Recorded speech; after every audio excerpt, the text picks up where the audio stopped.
What you've just seen, of course, is a modern reworking of the great film noir of the 40s and 50s.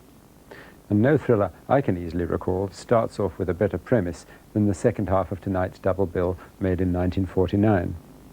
In Rudolph Maté's DOA, Dead on Arrival, Edmund O'Brien plays a man who announces his own death to a hard-boiled Los Angeles police detective. Later, we hear a doctor utter the surely immortal line, "I don't think you understand, Mr. Bigelow. You've been murdered." Well, this is no masterpiece, but it's one of those conveyor-belt Hollywood movies that somehow manage to transcend their lack of ambition, low art content perhaps, but high cunning. And one way and another, its various parts are pretty intriguing. Rudolph Maté, its director, was a cinematographer of note, who photographed Rita Hayworth in Gilda, and also one of the most austerely beautiful films of all time, Carl Dreyer's The Passion of Joan of Arc.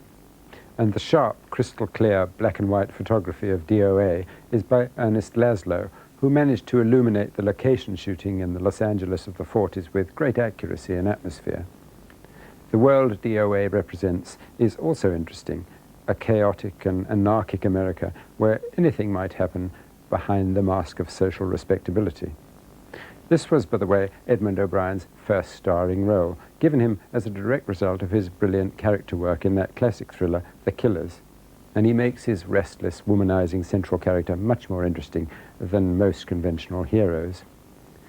DOA's opening Thunderbolt sets a standard that isn't quite maintained thereafter, but it remains a pretty good example of the sort of movie of the 40s that looks better and better these days, when their equivalents are made for kids and usually called exploitation movies. DOA exploits its skill, not the audience.